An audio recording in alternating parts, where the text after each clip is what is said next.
ओवीज kitchen या recipe चॅनलमध्ये तुमचे स्वागत आहे. तर आज आपण महाशिवरात्री स्पेशल अशी भन्नाट अशी रेसिपी करणार आहोत ना, की तुम्ही यापूर्वी कधीच केली नसेल. नेहमीचे वडे, शाबूत तांदूळ वगैरे खाऊन तर सगळेच जण कंटाळलेले असतात. त्यामुळे ही रेसिपी एकदा नक्कीच करून पहा. अगदी झटपट बनणारी आहे. तुम्हाला शाबूत तांदूळ भिजत घालायची सुद्धा गरज पडणार नाही. तर चला थोडाही वेळ न घालवता लगेच व्हिडिओला सुरुवात करूया. आता ही रेसिपी ना मी 2 जणांसाठी करते. त्यानुसार बघा 1 वाटीला थोडेसे कमी शाबूचे तांदूळ मी घेतलेले आहेत. तुम्ही जितक्या लोकांसाठी करत असाल ना, त्यानुसार ही रेसिपी किंवा शाबूत तांदळाचं प्रमाण हे कमी जास्त करू शकता. खरं तर या महाशिवरात्रीला ना ही रेसिपी केली ना, की तुम्हाला दुसरं काहीच करण्याची गरज पडणार नाही. इतकी जास्त भन्नाट ही रेसिपी होते आणि करताना ना थोडीशी जास्त करा, कारण की तुम्हाला शिल्लकसुद्धा राहणार नाही. बघा शाबूत तांदूळ आपल्याला हलकेसे भाजून घ्यायचे आहेत इथे. तुम्ही पॅनमध्ये भाजा, कढईमध्ये भाजा, कशातही शाबूत तांदूळ तुम्ही हलकेसे असे भाजून घ्या. अगदी चटचटीत गरम झाले ना, की आपले शाबूत तांदूळ भाजलेले आहेत असं समजायचं आणि गॅस इथे आपल्याला बंद करून घ्यायचा आहे. डाग येतोपर्यंत बघा इथे आपल्याला शाबूचे तांदूळ भाजायचे नाही आहेत. फक्त छान असे चटचटीत गरम झाले ना, की आपल्याला गॅस बंद करून घ्यायचा आहे. पाहू शकता शाबूत तांदळाला कुठेही डाग वगैरे आलेला नाही आहे. असेच ही शाबूत तांदूळ आपण आता थंड करायला ठेवले आहेत. 1 ते 2 मिनिटानंतर थंड झाल्यानंतर इथे मी एक मिक्सरचं भांडं घेतलं आहे आणि त्यामध्ये हे शाबूत तांदूळ टाकून घेऊया. पाहू शकता इथे शाबूत तांदूळ ना अजिबातच गरम वगैरे नाही आहे किंवा मग कोमटसरसुद्धा नाही आहे. पूर्णपणे थंड होऊन द्यायचे आहेत तुम्हाला हे शाबूत तांदूळ आणि नंतरच मिक्सरच्या भांड्यामध्ये वाटून घ्यायचे आहेत. अगदी छान असं वाटून घ्यायचं आहे. तुम्हाला जितकं बारीक वाटता येईल ना तितकं बारीक वाटा. पण शक्यतो हे थोडंसं असं रवाळसारखंच राहतं. खूप जास्तसुद्धा बारीक होत नाही. त्यामुळे बघा अगदी या पद्धतीने हे पीठ तयार झालेलं आहे. तुमच्या जे मिक्सरच्या भांड्यामध्ये ना जितकं बारीक होईल ना तितकं तुम्ही हे वाटून घेऊ शकता. इथे बघा मी हाताने दाखवते सुद्धा तुम्हाला. आपला बारीक रवा, जाड रवा असतो ना, अगदी त्या पद्धतीने आपलं हे वाटून झालेलं आहे. खूप पिठासारखं सुद्धा नाही आणि खूप जास्त असे मोठे-मोठे कणसुद्धा यामध्ये राहिलेले नाही आहेत. आता यामध्ये ना आपल्याला हिरवी मिरचीची पेस्ट घालून घ्यायची आहे. तुम्ही पेस्टसुद्धा घालू शकता किंवा मग अशा पद्धतीने बारीक-बारीक चिरूनसुद्धा घालू शकता. तुमच्या आवडीनुसार तुम्ही मिरचीचं प्रमाणही कमी जास्त करू शकता. 2 चमचे इतपत मी शेंगदाण्याचा कूट घालून घेतला आहे आणि एक उकडलेला बटाटा घेतलेला आहे इथे मी. आता ही रेसिपी ना मी 2 जणांसाठी करते. त्यानुसार बघा अर्धी वाटी शाबूत तांदूळ आणि एक उकडलेला बटाटा. इतकंच साहित्य आपण यामध्ये घालणार आहोत. खूप जास्तीचं साहित्यसुद्धा घालायची गरज पडत नाही. आपण नेहमीचे शाबूत तांदळाचे वडे वगैरे करतो किंवा मग खिचडी वगैरे करतो. त्याने थोडीशी जळजळसुद्धा होते आणि काही काहींना त्राससुद्धा होतो. पण ही रेसिपी केली ना तुम्हाला अजिबातच त्रास होणार नाही, जळजळ होणार नाही आणि पचायलासुद्धा ना अगदी हलकी असते. त्यामुळे नक्कीच एकदा या महाशिवरात्रीला ही रेसिपी करून पहा. इथे पाहू शकता बटाटा मी किसून घेतला आहे.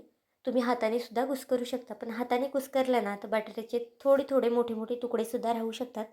पण अशा पद्धतीने बटाटा किसून घेतला ना तर अगदी छान असा मॅश होतो आणि अगदी एकजीवसुद्धा होतो मळताना.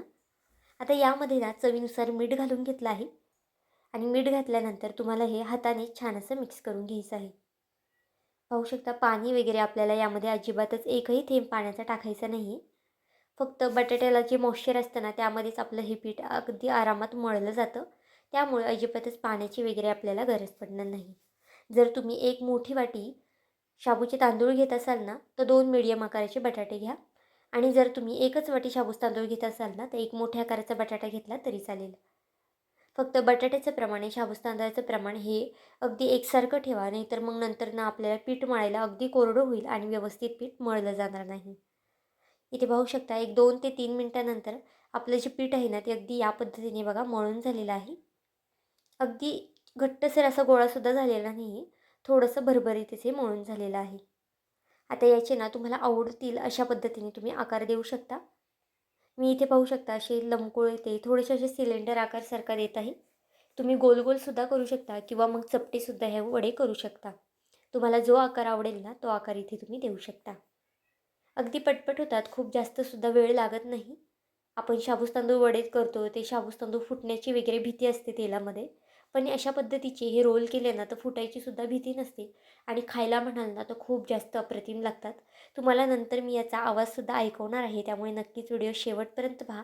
कुठेही स्किप करू नका, नाहीतर मग तुमच्या खूप साऱ्या टिप्स मिस होऊन जातात आणि रेसिपी फसूसुद्धा शकते.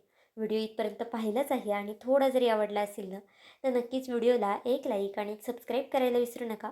तसाच माझा हा व्हिडिओ तुम्ही कोणत्या देशातून, शहरातून पाहत आहात ना, हे सुद्धा मला कमेंट करून सांगायला मात्र विसरू नका. इथे पाहू शकता मी अशा पद्धतीने हे बॉल्स तयार करून घेतले आहेत.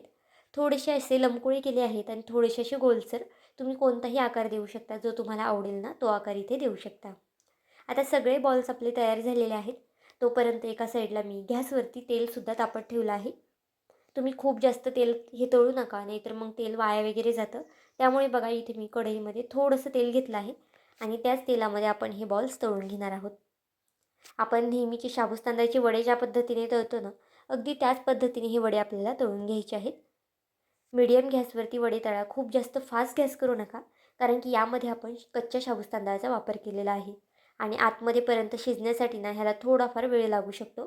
एक 5 ते 6 मिनटामध्ये आपले हे वडे आरामात तळले जातात. इथे तुम्ही सुरुवातीला आकार पाहू शकता आणि नंतरनं बघा शाबूत तांदळाचे हे जे वडे आहेत ना, ते अगदी छान असे फुलतात. तुम्ही याला वडे म्हणू शकता किंवा मग तुम्हाला जे आवडेल ना नाव, ते सुद्धा तुम्ही याला देऊ शकता. आता सुरुवातीला इथे मी चमच्याने अशा पद्धतीने हे हलवून घेते. सोऱ्या वगैरे लगेच लावू नका, झाऱ्या वगैरे, नाहीतर मग हे फुटू वगैरे शकतात.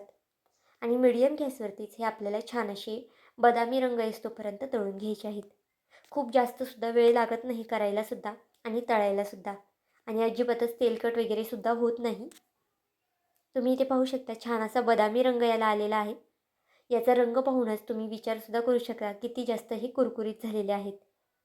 खायला म्हणाल ना तर अगदी अप्रतिम लागतात. नुसते खा, चटणीसोबत खा किंवा मग चहासोबतसुद्धा तुम्ही हे खाऊ शकता. आता तेलामधून छान अशी निथळून काढून घेऊया आणि एका प्लेटमध्ये हे सर्व्ह करूया. दह्यासोबत मग खाल्लं ना तरीसुद्धा अप्रतिम लागतात. पाहू शकता अगदी एकसारखे असा रंग आलेला आहे आणि कुरकुरीत असे हे आपले जे बॉल्स आहेत ना ते तयार झालेले आहेत. या महाशिवरात्रीला ना नक्कीच अशा पद्धतीची ही वेगळी रेसिपी करून पहा. सगळ्यांनाच खूप जास्त आवडणार आहे. तर आजची ही रेसिपी तुम्हाला कशी वाटली मला हे कमेंट करून नक्की सांगा. आणि चॅनलवरती नवीन असाल, चॅनलला जरी सबस्क्राईब केलं नसेल तर एक लाईक आणि एक सबस्क्राईब करायला विसरू नका. पुन्हा भेटूया आपण अशाच एका नवीन व्हिडिओमध्ये. तोपर्यंत बाय.